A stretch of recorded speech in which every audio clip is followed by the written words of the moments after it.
High, আজকে আমরা আলোচনা করব শখের থিয়েটার ও সাধারণ রঙ্গালয় কি। অর্থাৎ শখের থিয়েটার কি আর সাধারণ রঙ্গালয় কি, এই দুটোর পার্থক্যই বা কি। না আমরা যারা রঙ্গমঞ্চ নিয়ে বা থিয়েটার নাটক নিয়ে মোটামুটি পড়াশোনা করি তারা শখের থিয়েটার এবং সাধারণ রঙ্গালয় কম বেশি জানি। তবে আজকে সেটা নিয়ে একটু আম, ছোট্ট করেই কিন্তু সহজ করে বলবো।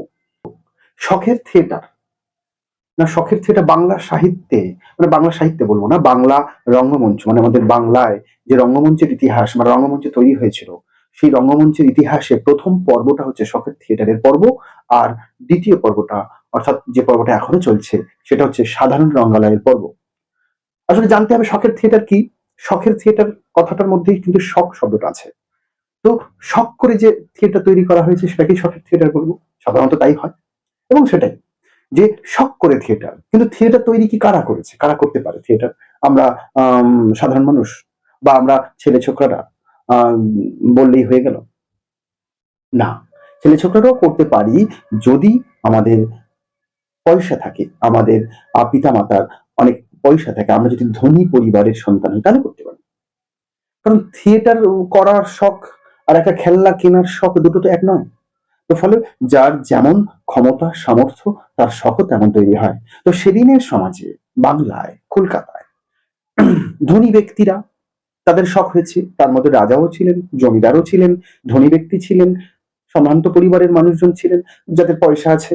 অর্থাৎ এরা ধনী ব্যক্তি এক কথায়। তো ধনী ব্যক্তিরা তাদের শখ হয়েছে থিয়েটার করবে, অভিনয় করবে। তাহলে কি না, কারোর বাগান বাড়ি আছে, কারোর বাড়ি ভাড়া দিয়ে, কারোর বড় ছাদের উপরে, এভাবে জায়গা নির্বাচন করে তারা দল তৈরি করে নিজেদের মানে টাকা দিয়ে, নিজেদের ব্যক্তিগত টাকা খরচ করে তারা কিন্তু দল তৈরি করেছে, মানে থিয়েটার তৈরি করেছে, অভিনয় করেছে। এবং সেখানে আহ সকলের প্রবেশ ছিল না, কারণ ধনী ব্যক্তিদের থিয়েটার, তাদের শখ, তাদের আহ্লাদ, সেগুলো তারা মেটাচ্ছে, ফলে সেখানে সাধারণ মানুষ কেন ঢুকতে যাবে? ফলে সেখানে প্রথম কথা, টিকিটের ব্যবস্থা ছিল না, মানে বিক্রি বিক্রি হতো না, ব্যবসা হতো না। দ্বিতীয়ত, সাধারণ মানুষ অর্থাৎ অবাধ প্রবেশ ছিল না, সাধারণ মানুষ প্রবেশ করতে পারতো না।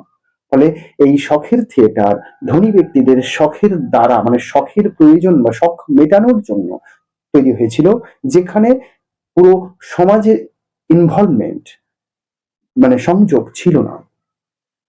তো ফলে এটাকেই বলবো শখের থিয়েটার। এবং আম, বাংলা রঙ্গমঞ্চের ইতিহাসে প্রথম পর্বে কিন্তু এই শখের থিয়েটারই তৈরি হয়েছিল।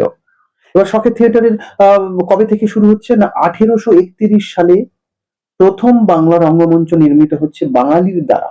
বাঙালির দ্বারা। আমি এর আগের একটি ভিডিওতে বলেছি যে প্রথম বাংলা রঙ্গমঞ্চ কিন্তু লেবেডেফের বেঙ্গলি থিয়েটার, কিন্তু বাঙালির দ্বারা প্রতিষ্ঠিত প্রথম বাংলা রঙ্গমঞ্চ কিন্তু হিন্দু থিয়েটার প্রসন্ন কুমার ঠাকুরের। যারা দেখেননি, অনুরোধ করছি যে আগের ভিডিওতে গিয়ে বিষয়টা একটু জেনে নেবেন, শুনে নেবেন। তো আহ শখের থিয়েটার থেকেই আমাদের যাত্রা শুরু। শখের থিয়েটার অনেক পরপর পরপর অনেকগুলোই আমাদের তৈরি হয়েছে, আমাদের ইতিহাস ঘাটলে দেখতে পাবো। হিন্দু থিয়েটার পাচ্ছি, শ্যামবাজার থিয়েটার, নবীনচন্দ্র বসু শ্যামবাজার থিয়েটার। তাছাড়া আরো অনেক আছে, metropolitan theatre, Jorasanko theatre, Belgachia theatre, বিদ্যুৎ সাইনী, কালীপ্রসন্ন সিংহের বিদ্যুৎ সাইনী রঙ্গমঞ্চ, আশুতোষ দেবের বাড়ির রঙ্গমঞ্চ, ওরিয়েন্টাল থিয়েটার ইত্যাদি। তাছাড়া তাছাড়া পরেও আছে বাগবাজার অ্যামেচার থিয়েটার, শ্যামবাজার নাট্য সমাজ, বহুবাজার নাট্য সমাজ, ফলে বহুবাজার রঙ্গনাট্যালয়, এগুলো আছে। এগুলো এগুলো এগুলো শখের থিয়েটারের মধ্যে পড়ে। এবং এই থিয়েটার গুলোর উদ্দেশ্য কি ছিল না, তারা নিজেদের পয়সা, নিজেদের গাঁটি থেকে পয়সা দিয়ে, নিজেরা খরচ করে, ধনী ব্যক্তিদেরকে আমন্ত্রণ করে নিজেরা শখ মেটাতেন। ফলে প্রতিনিয়ত তাদের টাকা ব্যয় হতো, কিন্তু উপার্জন হতো না। তো এইভাবে কতদিন চলবে একটা প্রতিষ্ঠান? সে যদি না নিজে স্বয়ংক্রিয় হয়, স্বয়ং সম্পূর্ণ হয়, যদি নিজে না উপার্জন করতে পারে, তাহলে তো সে প্রতিষ্ঠান খুব তাড়াতাড়ি ধ্বংস হয়ে যাবে বা শেষ হয়ে যাবে, বন্ধ হয়ে যাবে। তো তাই হয়েছে, একের পর এক শখের থিয়েটার এসেছে এবং একের পর বেশ কয়েক বছর ধরে চলেছে। তারপরে যখন পকেট মানে শখ শেষ, পয়সা শেষ বা ইচ্ছে নেই, ফলে তখন বন্ধ হয়ে গেছে। ফলে এটা শখের থিয়েটার ইতিহাস। এই শখের থিয়েটার থেকে কিভাবে যাত্রা হলো সাধারণ রঙ্গালয়? না, সাধারণ রঙ্গালয় মানে কি? সাধারণ রঙ্গলাই বলতে আসলে যেটা আমরা এখন যে থিয়েটার দেখি অর্থাৎ প্রসেনিয়াম থিয়েটার, ব্যবসায়িক থিয়েটার, সেটাকে সাধারণ রঙ্গলাই বলবো। এবং সাধারণ বলার কারণও আছে, যেটা যেখানে সর্বসাধারণ সমস্ত মানুষ তারা যেতে পারবে, কোনো রকমের কোনো আম, বিধিনিষেধ নেই, অবাধ প্রবেশ, তবে টিকিটের ব্যবস্থা আছে। তো সাধারণ রঙ্গলাই কিভাবে আসছে? ওই বাগবাজার অ্যামেচার থিয়েটারের যারা কলাকুশলী ছেলে ছোকরা তখনকার, গিরিশচন্দ্র ঘোষ, অর্ধেন্দুশেখর মুস্তাফি, তখন ছেলে ছোকরা ছিলেন, কিন্তু পরবর্তীকালে বাংলা সাহিত্যের প্রথিতযশা ব্যক্তিরা অমৃতলাল বসু, মহেন্দ্রনাথ, নগেন্দ্রনাথ বন্দ্যোপাধ্যায়, মতিলাল সুর, এরা এই ছেলে ছোকরার দল তারা বাগবাজার অ্যামেচার থিয়েটার চালাচ্ছিলেন। কিন্তু 4-5 বছর চালানোর পরে অসুবিধায় পড়ছিলেন, কারণ কতদিন আর নিজেদের পকেট থেকে টাকা দিয়ে থিয়েটার চালাবে। ফলে তাদের মানে অর্ধেন্দুশেখর মুস্তাফির মাথায় এলো যে থিয়েটারকে বাঁচাতে গেলে, আমাদের প্রতিষ্ঠানকে বাঁচাতে গেলে, তাহলে কিন্তু আমাদের ওই নিজেদের পয়সা দিয়ে চালালে হবে না, টিকিট বিক্রির ব্যবস্থা করতে হবে।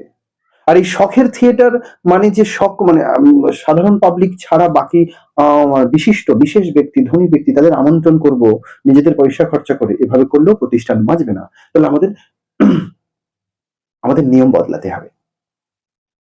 কি করতে হবে? না, সাধারণের জন্য অবাধ করে দিতে হবে। আর প্রতিষ্ঠানকে বাঁচাতে গেলে টিকিট বিক্রি করতে হবে, ব্যবসা করতে হবে। একটা প্রতিষ্ঠান যদি সে নিজেই উপার্জন করতে পারে, তবেই সেই প্রতিষ্ঠান দাঁড়াবে, সেই প্রতিষ্ঠান দীর্ঘস্থায়ী হবে। তো এই শর্তে অনেক ঝামেলা হয়েছে। গিরিশচন্দ্র ঘোষ তিনি আম, মানতে রাজি হননি, তিনি দল থেকে বেরিয়ে গেছেন, এসব হয়েছে। যাক, আমার এটা নিয়ে আলোচনা বিষয় না, এগুলো আজকের আলোচনা বিষয় না, আজকের সাধারণ রঙ্গলায়। তো কি হলো না, শখের থিয়েটার আর সাধারণ রঙ্গলায় নিজে উপার্জন করতে পারে, শখের থিয়েটার উপার্জন করতে পারে না। শখের থিয়েটারে ধনী ব্যক্তিরা তারা নিজেদের খেয়াল খুশি মতো পয়সা দিয়ে একটা থিয়েটার তৈরি করেছে। আবার খেয়াল খুশি শেষ হয়ে গেলে, খেয়াল বন্ধ হয়ে গেলে, অর্থাৎ শখ না থাকলে তখন বন্ধ করে দিয়েছে। এখানে কিন্তু খেয়াল খুশির ব্যাপার নয়, এটা একটা ব্যবসায়িক থিয়েটার, যেখানে টিকিট বিক্রির ব্যাপার আছে, যেখানে সমস্ত মানুষ অবাধে প্রবেশ করতে পারে, যারা টিকিট কাটবে তারা আসবে, এবং এখানে একটা উপার্জনের ব্যাপার আছে। ফলে এই প্রতিষ্ঠানকে দীর্ঘস্থায়ী করা যায়, এই প্রতিষ্ঠানকে বহুদিন ধরে টেনে নিয়ে যাওয়া যায়। ফলে এটা খুব তাড়াতাড়ি নষ্ট হয়ে যাওয়ার নয়। কিন্তু শখের থিয়েটার তাড়াতাড়ি বন্ধ বা নষ্ট হয়ে যায় বা বন্ধ হয়ে যায়। তো এই হচ্ছে শখের থিয়েটার। সাধারণ রঙ্গালয়, সাধারণ রঙ্গালয় প্রতিষ্ঠা পাচ্ছে কত সালে, কোন থিয়েটারের মাধ্যমে? না, 1872 সালের 7ই ডিসেম্বর ন্যাশনাল থিয়েটারের মাধ্যমে।